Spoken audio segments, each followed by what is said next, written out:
Well, hello, hello, hello. Hopefully everyone can hear me. Let me know if you can hear me.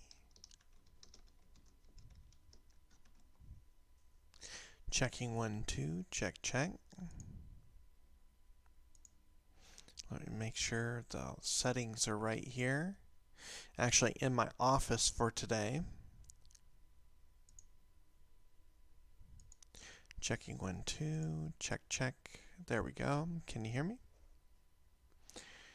Checking 1, 2, check, check. Hopefully everybody's having an excellent morning. All right, thank you, Norman. Everybody's got their beverage of choice.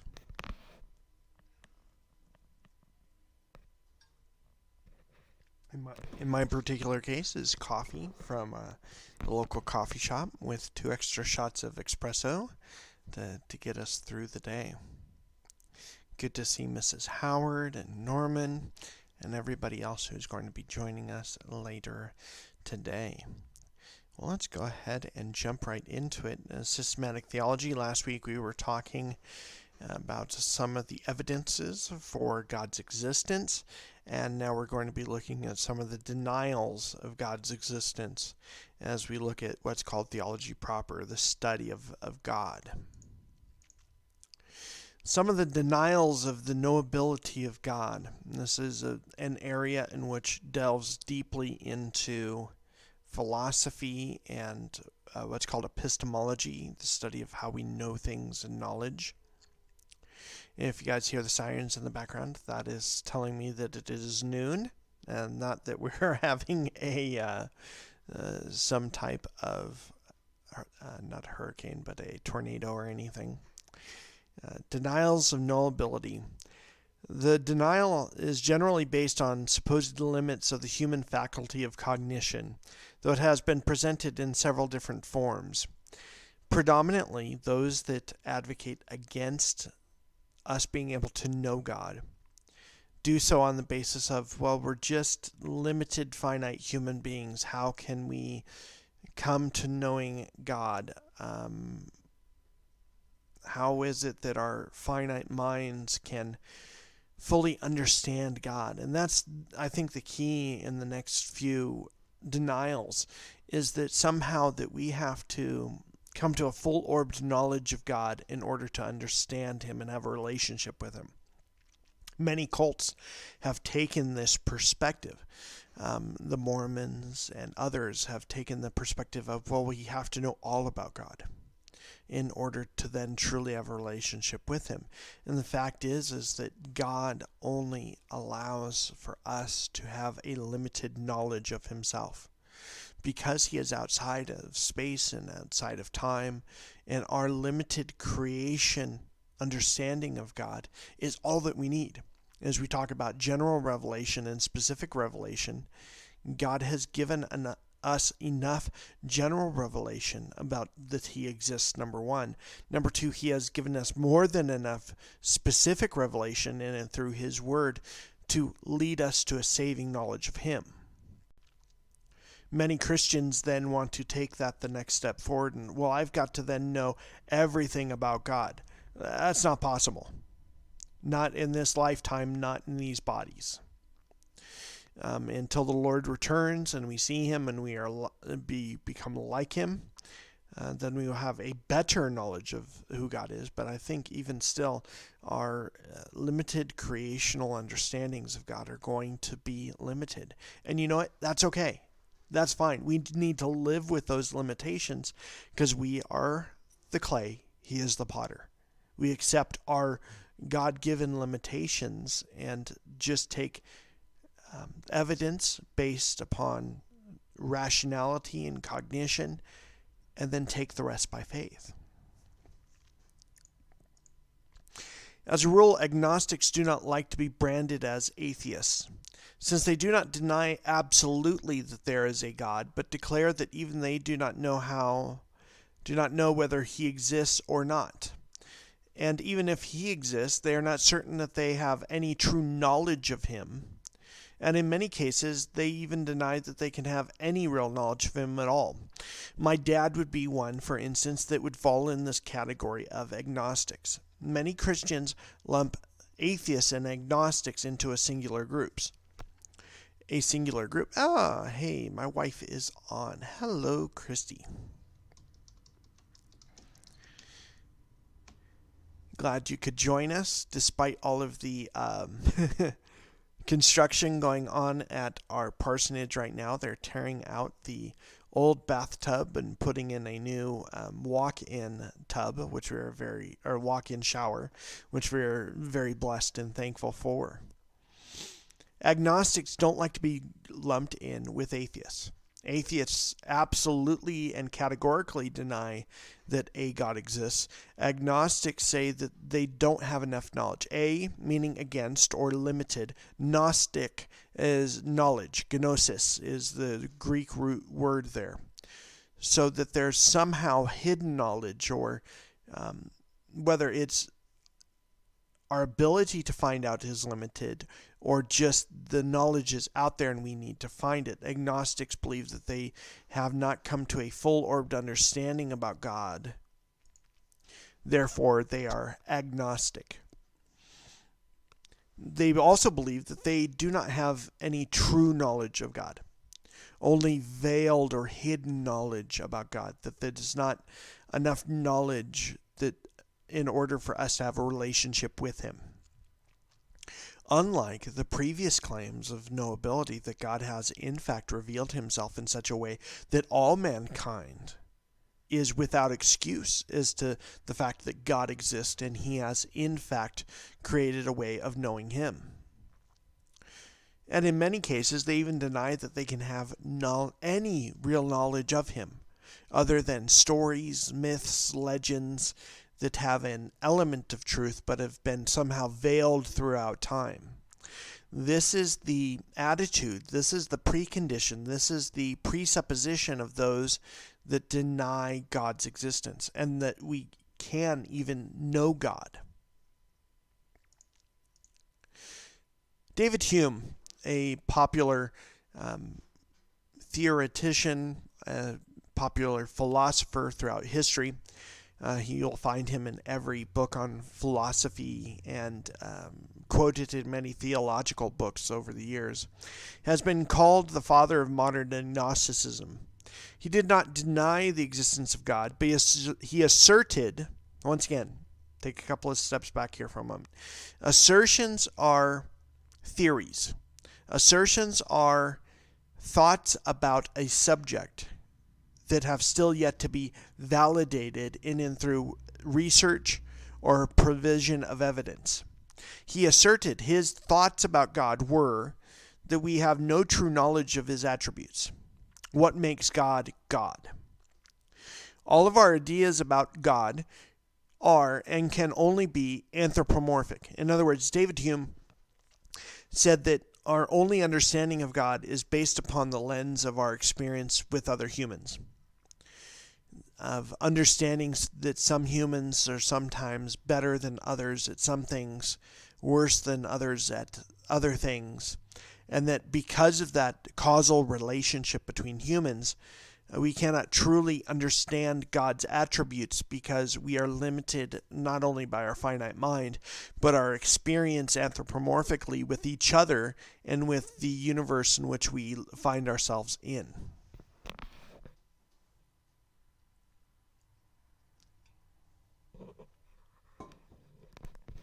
Sorry about that. Needed to get a little drink of coffee there. Comte, the father of what's called positivism, is a subsection of agnosticism, was also agnostic in his view of religion. According to him, man can know nothing but physical phenomena and their laws. Once again, a materialist.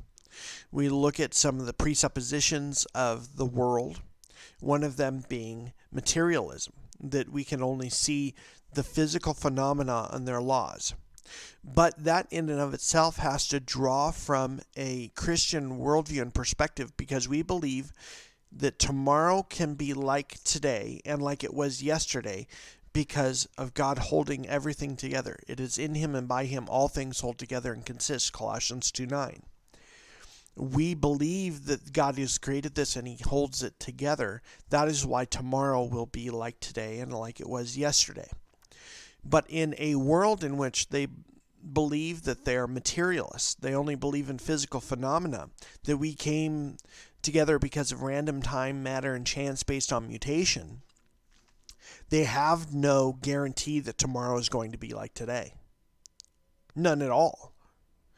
The very next moment that all the matter in the universe could just disintegrate because they don't know what holds it together. They don't know how the universe truly functions. And even some of the aspects of our own bodies are still a mystery to those who hold to just a strictly materialistic worldview. But because of this, he says that his senses are the source of all true thinking. Once again, he's a materialist. How is it that he knows that his senses, taste, touch, smell, thought, can give him right information in the first place? If he believes that all that he sees, touches, tastes, and smells is what is true, how does he know that? How does he know that what he's viewing and seeing and touching and tasting and smelling is not a hologram or an illusion or a delusion? This is the problem with materialistic worldview borrowing from a Christian perspective, because they have no certainty as to the world in which we live in, that it is in fact real. Because there are segments of materialism that would take a view that the world in which we live in is digital, and that in fact, as I'm looking out the window, that the swing set that I'm looking at outside of the window is only there because I'm viewing it at the moment. But when I shift my head and look away, there's a theory that it dematerializes, that it no longer physically exists until I turn my head again and then it reappears. That is part of the materialistic worldview. And to depend upon his senses as the source of true thinking and truth is very myopic at best. That is, you want to talk about anthropomorphic in its scope, is insane. And he can know nothing except the phenomena which they apprehend and the relations in which these stand to each other. In other words, I can only look at cause and effect based upon my observation over time. How do we know that my observation isn't flawed? It's obvious that even Darwin himself admitted that his observations were limited and finite based upon his time and his research and his sliver of time on the earth, that it is limited based upon the scope in which he was able to observe these things. He hasn't been around since the beginning of the universe. How does he know that in his lifetime that is a true representation of the rest of the universe just based on his finite lifetime? That is why things such as materialism fall short, because they cannot truly believe in something outside of space and time that holds things consistently.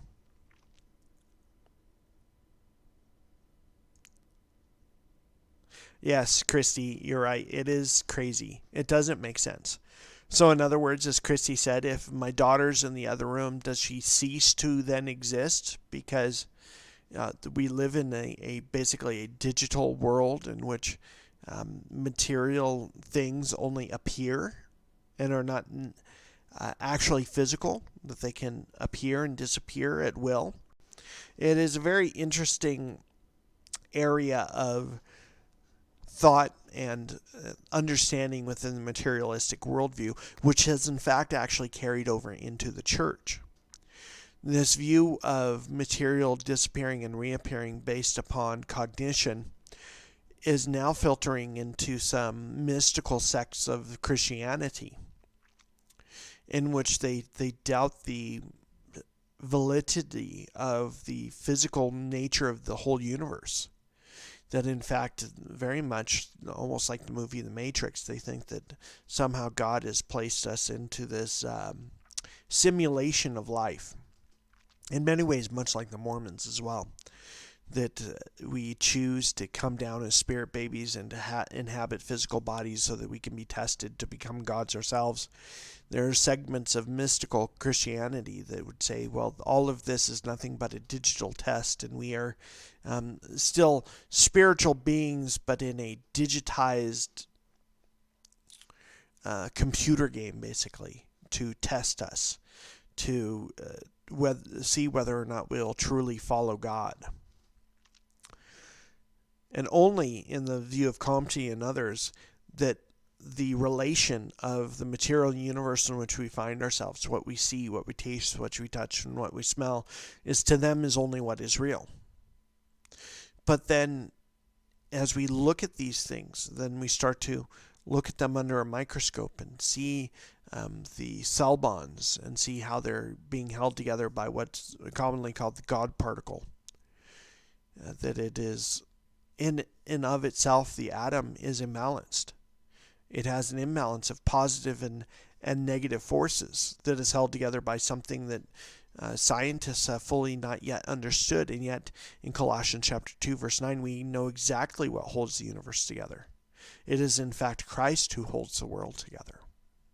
It is that invisible force, that God particle, Christ, that is holding them together.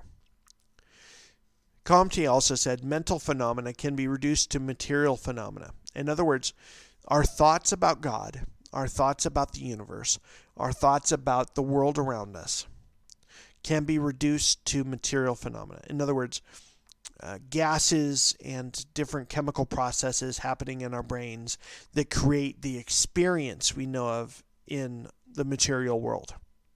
So to boil down his view about theology is that our thoughts about God are nothing more than chemicals going off in our brain that then give us this feeling or this sense that God exists.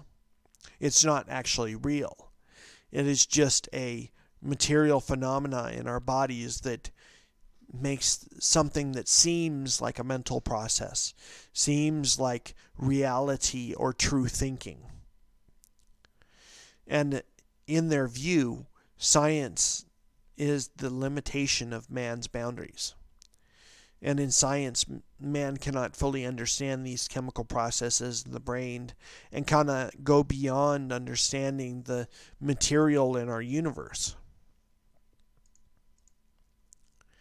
Besides the forms indicated in the preceding, in the agnostic arguments, in other words, that we cannot truly grasp mental and everything is in fact physical, or in fact we cannot truly come to understand God without fully knowing everything about God and his attributes. Those are the two basic forms of denial about knowing God. There are several others, denials of the knowability of God, or a big fancy word is aseity of God. And we're going to look at these major denials today and probably next week, because time is flying. Number one, man only knows by analogy. In other words, once again, like Comte and Hume, that man only knows by our current experience, or by analogy, or anthropomorphism. That we have to reduce our knowledge of God to something we can taste, touch, smell, think about, etc. Hey, Dr. Howard, good to see you. So man only knows by analogy is one of the denials of the knowability of God. So unless we can reduce in our finite understanding the attributes in the being of God into an analogy, we cannot know him. We know only what only that which bears some analogy to our own nature or our own experience. So in other words, in order to truly know God, we have to reduce him to being confined within his own creation. This was very much the trap of the Jews in the first century when Christ said, I and the Father are one. Wait a minute. You mean that when we look at you, we can see the Father? Well, that would then limit God in some form or in some fashion. And it was the limited mental acuity of the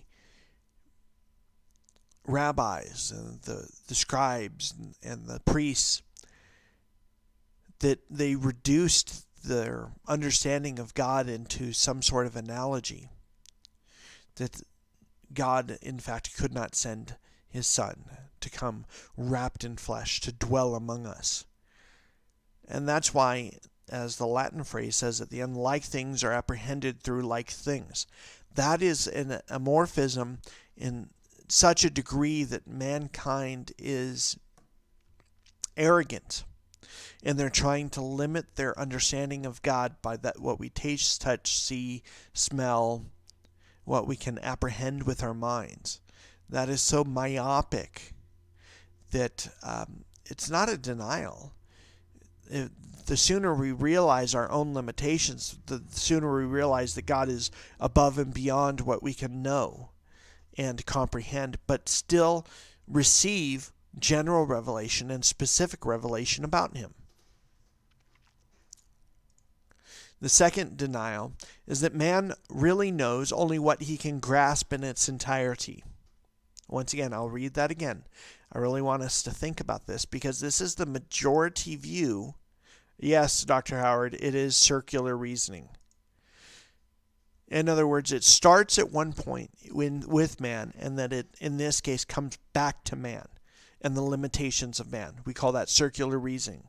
It's a logical fallacy that the errors of agnosticism and atheism more often than not reduce themselves to circular reasoning in and by because they're limiting themselves to what our experience is or what our very nature is. Man really knows only what he can grasp in its entirety. Who are you, O man? Did you place the stars in the sky? Did you stretch out the heavens like a scroll? In Isaiah chapters 40 through 50, and also in the book of Job, we see God constantly putting man in his place and putting idols in their place.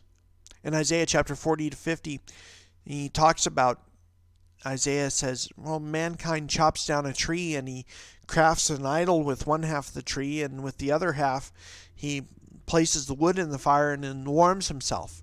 Is that idol anything? Yes, it has eyes and it cannot see. It has ears and it cannot hear. And it has mouth and it cannot speak.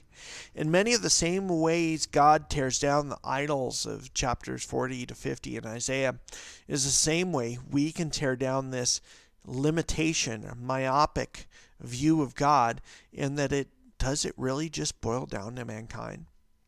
Does our thought processes is limited by our own experience? No. God did not design us in that way. How is it then that we can understand the concept of miracles? Something that should not happen naturally, by the natural course of things, happens right before our very eyes. Give me one moment.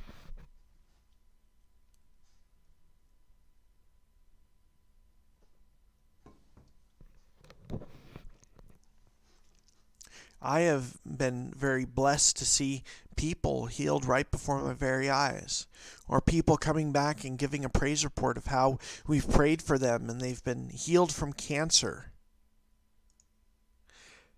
or relationships have been mended that, given the natural course of things, should not happen. How is that accounted for with this denial of the knowability of God? Man really knows only what he can grasp in its entirety. Do I fully grasp how God heals the lame or the blind? No, I don't know how that works. So then it's beyond my understanding. Or as Dr. Howard puts it, man cannot even have an exhaustive view of himself or creation. How then are we supposed to have an exhaustive view of God? We can't. This is why it's easy to throw back in the face that claim to be agnostic or claim to have this either hidden knowledge. Then why is it that scientists still are unable to cure cancer?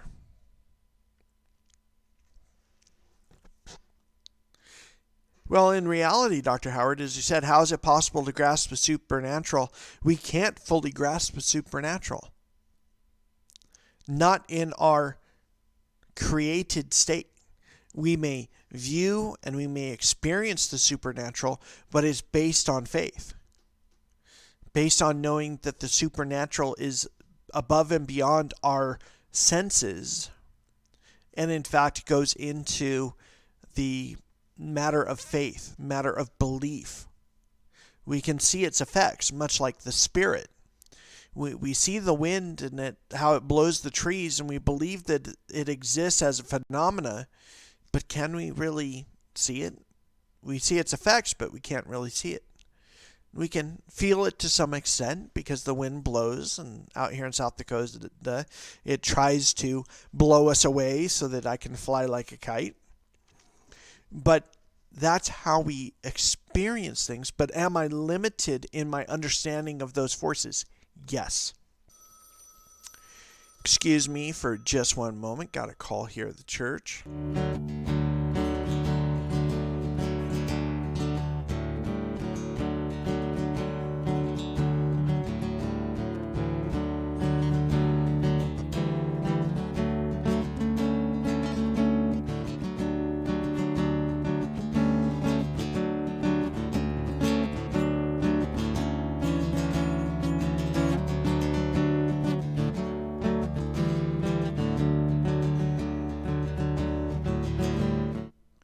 Okay, I am back. Sorry about that.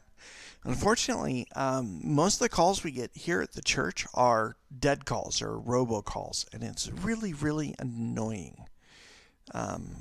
Most people, if they need to call me, get me a hold of me on my cell phone, much less at the church number.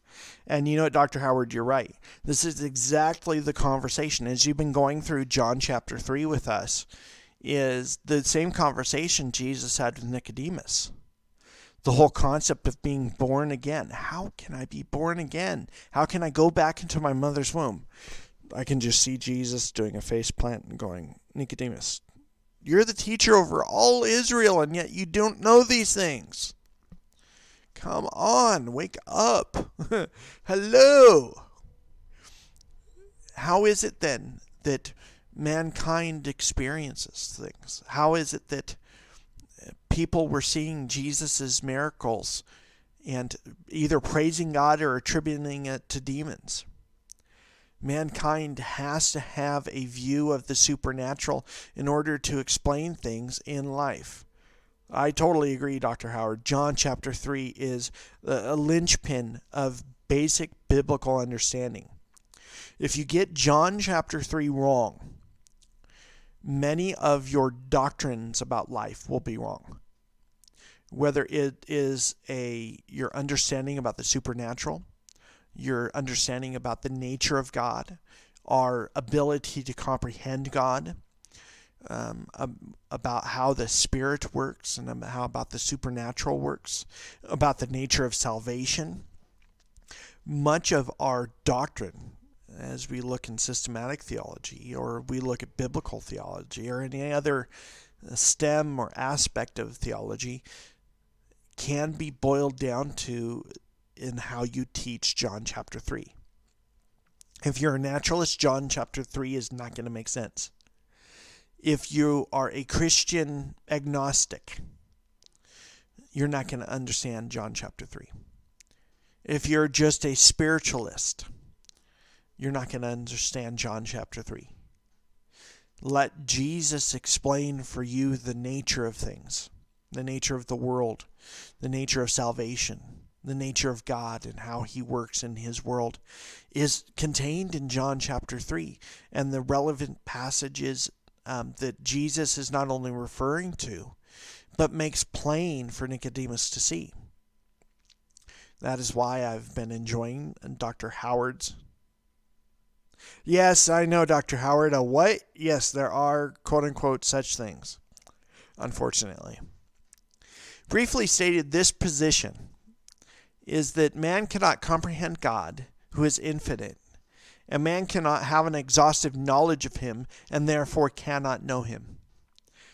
This is an absurd assertion without evidence.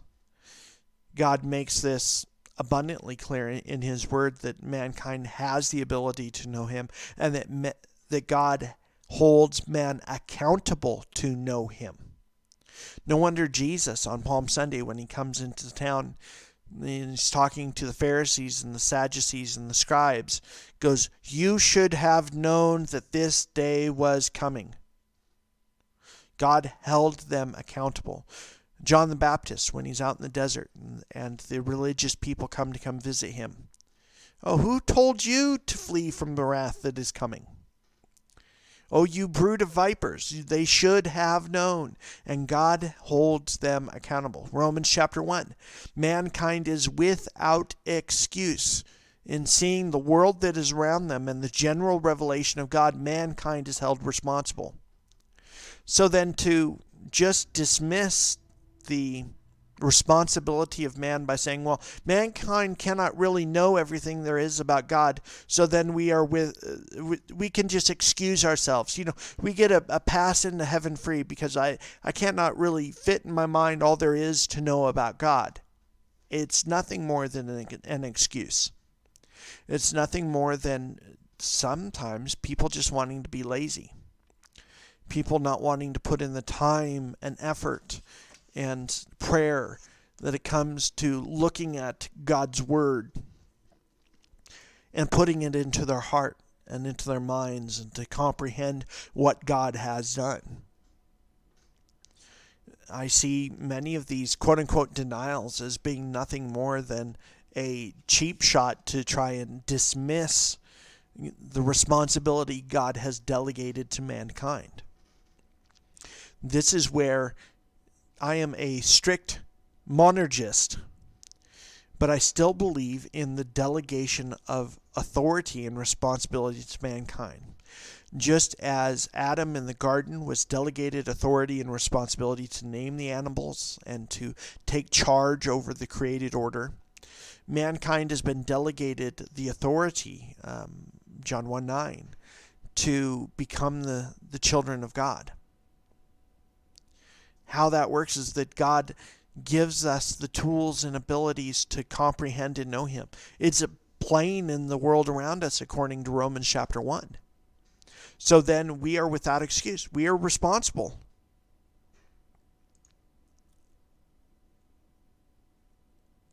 Oh, Chrissy's saying it's starting to snow here in South Dakota. We're supposed to get a blizzard rolling in any moment, but Chrissy, I don't see anything from here in the office. But yes, as Lee Brooks would say, back to the text.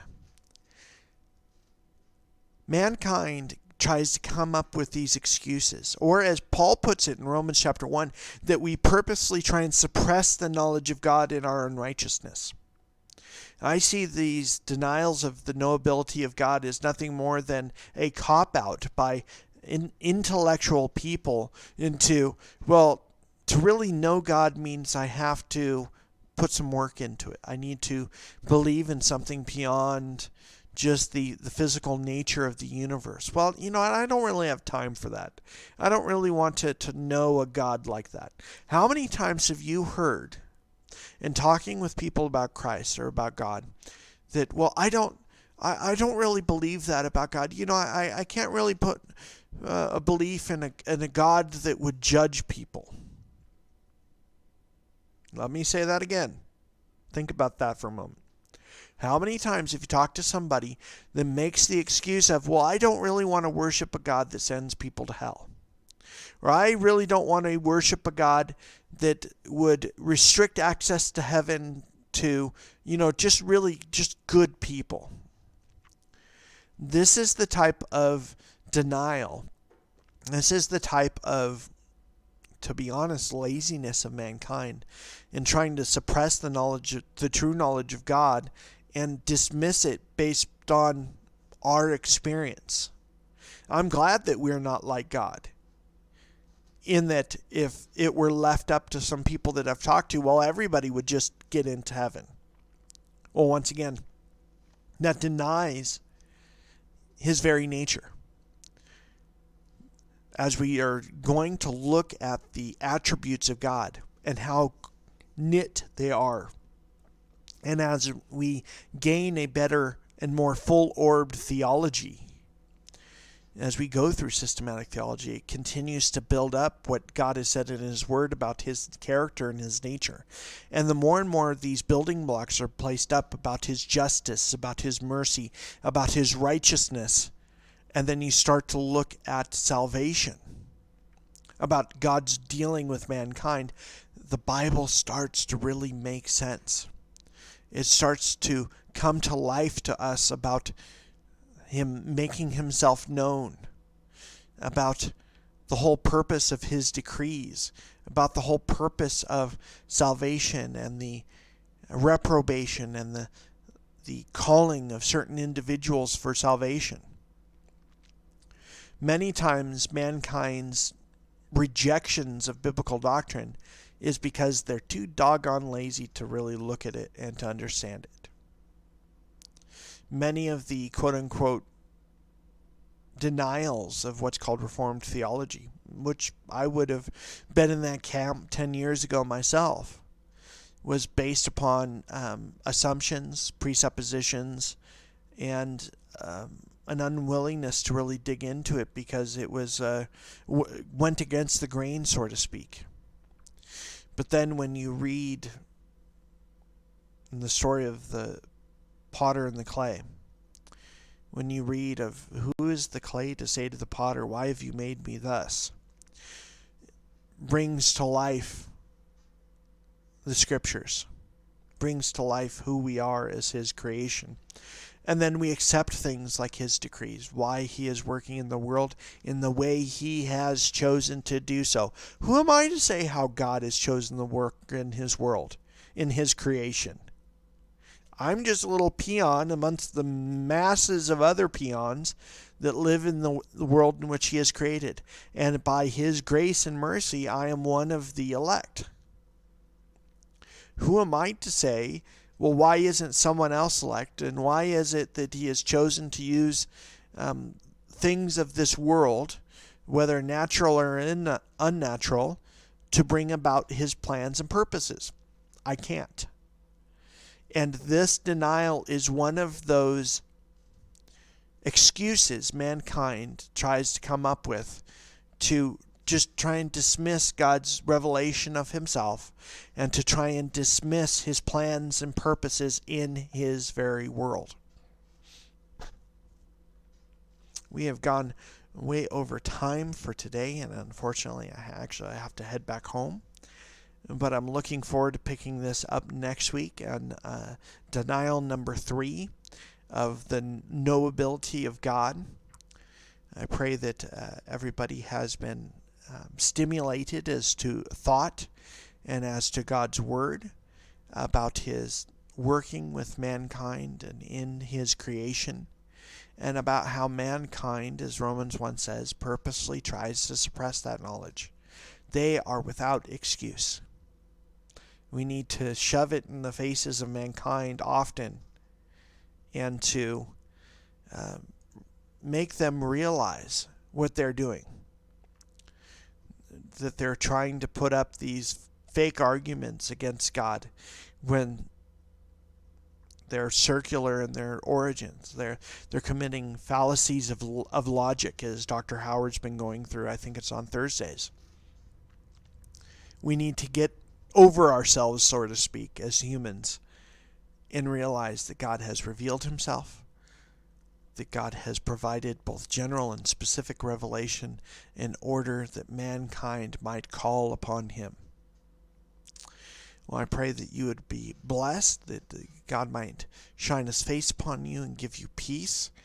I look forward to next week as we continue our study of theology proper and building these foundations of understanding of who God is and his nature and his qualities and his attributes so that we can have a better view of his word, so that when Dr. Howard's teaching through John chapter 3, we can see how his nature and his attributes and his plans and purposes are all throughout John chapter 3.